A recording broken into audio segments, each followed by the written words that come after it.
Et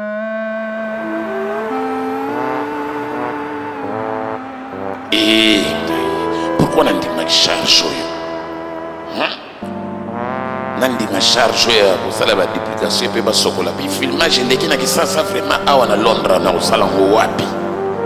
Pourquoi nandi ma charge ya ko so cassette wita kisasa na luka place à montage va filmer et puis na montage na ba duplication ba DVD. Ah ouais par Roger Zionani. Ouais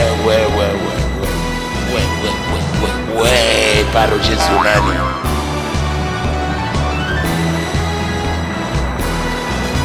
Oh mon frère Roger, dina yana cassette kini ti ba image donc kini ba otungisa moyete. Yana yana ngo o sokole langa ngo pena ba o sokole langa pena image. Sokole lava ngo pena bima lokola net on dirait ba filmer kana mikili. Bon après ça les sans DVD mais ba DVD en ngo ezala lokola ba DVD yo ya ba simanda kote ezala pena ko ba DVD mindele ba sala koto. Yaba si ma parlé te au salin nga 100 DVD pour notre ndira bango batakini tala ba famille ba kabola na ba mia quartier. Ouais. Et bon nanga na tuna au sala pe ba effet pour na lingi be fait za na kati image. C'est vrai. Sala nga ona. Comme nini Roger yom to say boy. Oh Osala ondeni. Oh, rien, ça par hasard. Na moto bena ya banda cassette. Rien. Ah, et ça par hasard.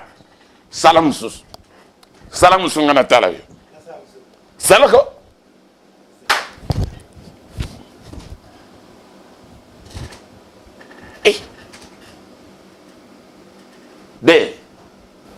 Yonan, Yobenan, tapetoy, hein? Nanga Dios, petit, maman nangai, tabatum susu, bien. Est-ce que yo ozanga ya solo, yo ozanga, bien.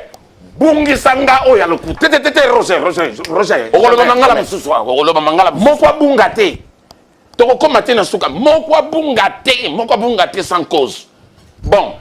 Nalo bien ni awa na studio basala hani so basala hani nalo bien basala katu ba first class ça place ba konzi donc awa pe studio eza ya solo ça va dinga na yebi awa te comment nalo bien awa ba filmage ça la makao montage ça la makao et le filmage ya premier communion et ça la anniversaire.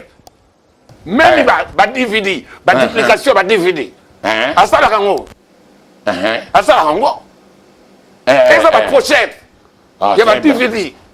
Et puis ba DVD wana nenga simanda kote. Ya solo même ba photo likolo ya DVD. Na bien. Asala kango. Roger. Ozolo ba ngai. O kabela ngai ete. Na memela bana na ndako. Fiata. Po ba jouer na bango komi ya kala. De. Monsieur. Oh, tellement. Go. Dehors. Pardon. Roger. Bossi là non na hier. Sonani, na mona. Na ozonga pona ba bolo. Alors,